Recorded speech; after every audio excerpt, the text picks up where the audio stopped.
那为什么讲这套它最正宗呢？比较特别的就是它的制作方，大家看着产品规格就能看出来，这是个廉价美系的路子。但制作方并非是麦法兰或者是 DCD 这种被授权商或者是子公司，而这套它是隶属于华纳商店旗下的出品。纪念华纳的产品肯定是由华纳出，最官方。包装的设计十分简单，3人礼盒形式的大挂卡，开窗挺老大，一目了然的就能看见玩具文体。包装工艺是这一年所有推出跟华纳纪念款相关题材的厂商都需要统一使用的包装规格。逆向油工艺相当于是在亮银纸上印刷，能反出那个银底儿来。不知道各位对于这个统一设计怎么想啊？反正我个人倾向于它比较失败。包装统一的颜色也好，风格也好，都不够厚重，有点压不住这银底儿，看着特便宜。100周年纪念产品的统一 logo 华纳和一个写意的100，盒背非常常见的猜你喜欢元素啊。除了这一套产品，告诉你这波还出了点啥。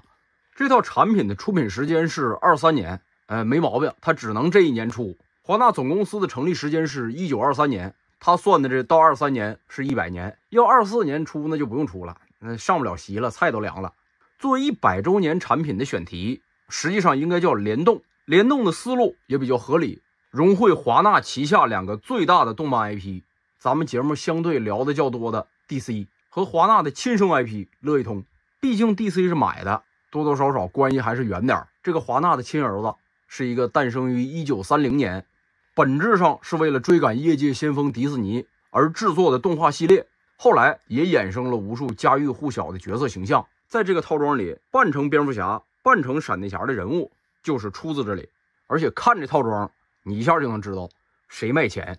做一次联动，蝙蝠侠一个人连2回，蓝衣黑衣，方标圆标，用2个角色去分别诠释，十分的具有排面。那咱们还是拆成逐个人物去讲解。先聊的这位应该是大众认知度最高的，这个扮成蝙蝠侠的人物是兔八哥，这也是国内最常见的艺名。另一个比较少见的艺名是滨崎兔。由他来联动蝙蝠侠的原因那相当简单，隶属于2个 IP 的头牌台柱强强联合，没有任何的争议。并且这2个角色的官方联动就非常常见了，可以追溯到还没过去几年的太空大灌篮2里，兔八哥就扮成过蝙蝠侠，并由一位知名球星扮演罗宾。这个角色的初登场是1938年4月播出的猎人猪小弟动画剧集里，早期与现代的形象差距相当大，初登场的兔八哥就是一个标准的小白兔形象。咱们今天看到的兔八哥是30年代末40年代初对于这个人物的一次重塑，在外形上借鉴了乌龟托比归来里的兔子，融入了夸张的笑容、修长的腿、特大号的脚掌，以及也很巨大的3指白色手套，从而奠定了现代兔八哥的形象。这个人物的性格特点那就是一只嘴贱手欠的坏兔子，最标志性的形象应该就是斜着身体靠在哪个树干或者栏杆上，嘴里叼着胡萝卜，眯缝个眼睛，还得这么来一句嗷，怎么了伙计。作为这种线条相对简单的动画人物，玩具的外形特征抓得尚可，长四肢、长躯干、大脚板，标志性的兔头轮廓，大眼龅牙。不过人物的神态选择上，可能对于兔八哥的辨识度要相对弱一点，没有挤眉弄眼的不够欠儿，而是让他更像蝙蝠侠这种英雄形象靠拢。如果他想表达的并不是一个 cosplay 成蝙蝠侠的兔八哥，而是这个宇宙的蝙蝠侠他就是兔八哥的话，那在呈现上也不算有问题。对于蝙蝠侠的一些元素，像腕刺、腰带、裤衩以及胸标，也是相对规整的实现，没有什么异化的梗式的设计。面具上没有标志性的蝙蝠耳，而是兔八哥自备的耳朵，形成了蝙蝠耳的元素，这也应该算耳朵最长的蝙蝠侠形象之一。还有一个特征点，兔八哥的小短尾巴，不可动的一小坨，披风是一块小胶片，在建模上也相对规整，关节设计上非常平庸，能够读到它是想保证一个线条相对简单人物的一体性。手腕、手肘到肩膀所有的装口位都用的是深装，尽量不露出关节位，也尽量让关节位的线条在视觉效果上更顺。不过肩部位置它在线条上想体现人物的那个小肩膀，胸部位置呢它又做了斜切，在这种深装头的情况下，它胳膊肯定是撂不下。手肘位置也因为深装头基本达不到90度的可动，这俩一组合，你就能感觉到它就是想让你做一个封面上的叉腰造型。不过手型比较失败，这套在没有配件的情况下给的不是握拳手，是一个似是而非的手型，不过看着既不松弛也不像池卧，整个的叉腰造型完成了是那意思，但是也并不工整。胸前位置是传统低领美系常用的凸字关节，放这儿没什么问题。腰上有个平转，腿部切了3节，分别是大腿的平转、单关节的膝弯和脚腕的招财猫关节，以及大腿根的球关节。关节切位不算多，切的也比较含蓄，不过可动不算差，甚至能通过一些可动扳回这个兔八哥比较严肃的形象，让它看起来更没溜一点。头颈部位的可动这倒是没什么好说，它是在耳朵部位也加了2关节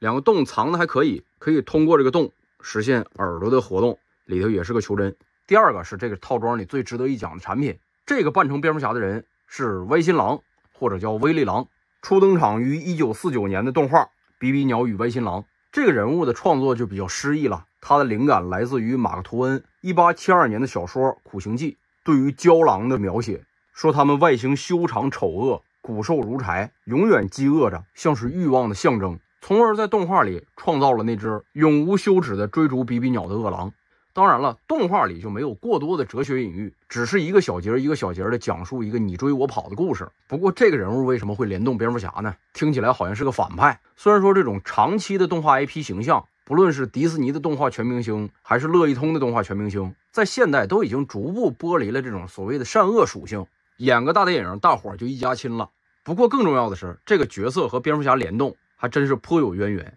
在1956年的动画剧集里，歪心狼就曾经穿过一套滑翔翼装，并且还摆了个亮相造型，而这个灵感就来源于蝙蝠侠。这次联动也算更实锤了官方梗。歪心狼的玩具构件上，异化的特殊设计要更多，表情就选了一个更挤眉弄眼的符合人物形象的表情，看起来就很狡猾。另一方面，他又用衣褶去体现这种衣服不合身的感觉，你像腰带带歪了，衣服上净褶子，护腕和靴子上也有一些不合身，穿着别别扭扭的。原画里还有一个因为歪心狼的躯干特别长，衣服在肚子这块短一截，盖不住肚子这样的一个细节，在其他产品上有，这可动玩具呢直接把这儿就给取缔了，也省个上色位。这一套最具梗的设计，那就得说是披风。它跟兔八哥不一样，它用的是布披风，并且披风和手腕位置护腕这块有一个相连。那它能做什么呢？摆个造型。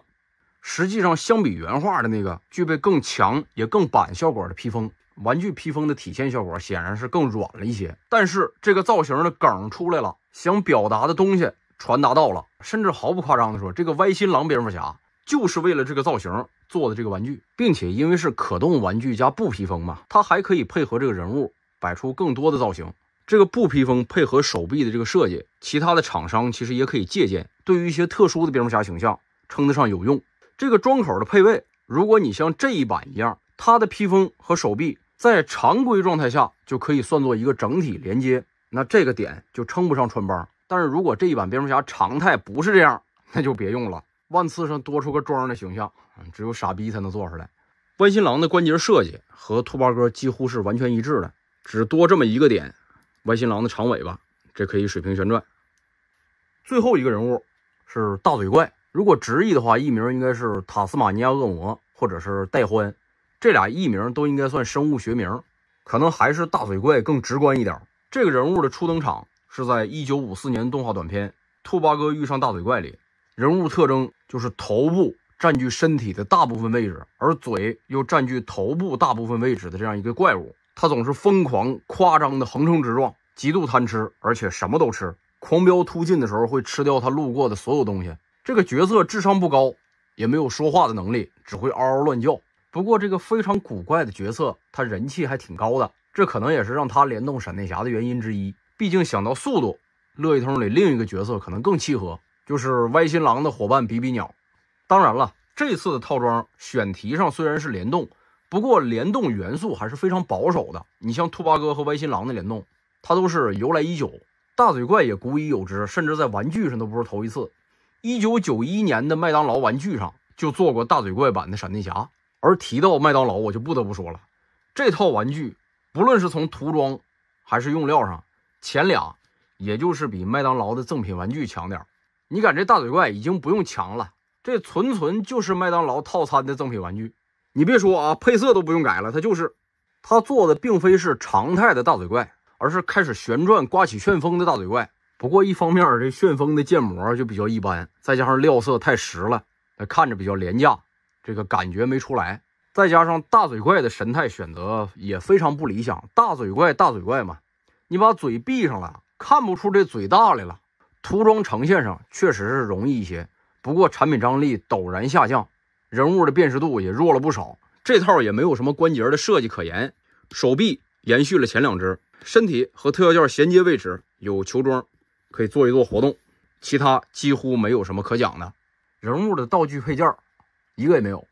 称得上其他配件的是3张收藏卡和配套的小夹子，工艺用了跟包装一样的逆向油印刷，亮点可能就是每张卡上的唯一限量编号。这个限量编号没有用手写，而是先印刷人物卡之后再制版做的2次印刷，算是增加一部分产品调性吧，但是对产品本身呢没啥提升。你像这次的华纳100周年纪念套装，它是一个非常直白的概念大于其实际意义的产品。所谓100周年纪念、限量属性、唯一编号、联动概念，它都只是噱头而已。虽然说这种带有官方属性的乐一通加 DC 联动的产品，尤其是在廉价美系这一领域里还是比较少见的，不过产品本身的质量非常平庸，关节很松垮，涂装也很糟糕。除了歪新郎能说是在设计上有一些小巧思，就没有其他亮点可言了。那好了，这次的套装咱就聊到这里，感谢各位收看，我是蝙蝠云，咱们下周见。下讲时间，这个产品除了套装版还有单盒版，为啥提一嘴呢？应该算是我个人的一些错事儿说出来让大家开心一下。这个东西发行方是华纳商店，国内没有直接的经销商，所以买起来比较麻烦。当时是安排我这边驻海外的卧底，不是应该叫同伴呐，去给我往回弄的。我还特意叮嘱他，我说我要一箱套装，因为毕竟沾个纪念属性嘛，年底的时候给这1年里有合作的伙伴们寄一点。要套装的事儿我叮嘱他2遍，哼哈答应他。完了到货呢，我就发现这箱有点小啊，果不其然啊，意料之中，但是也比较情理之外吧。这个故事告诉我们，这个世界上还是存在着非常多的无效沟通的。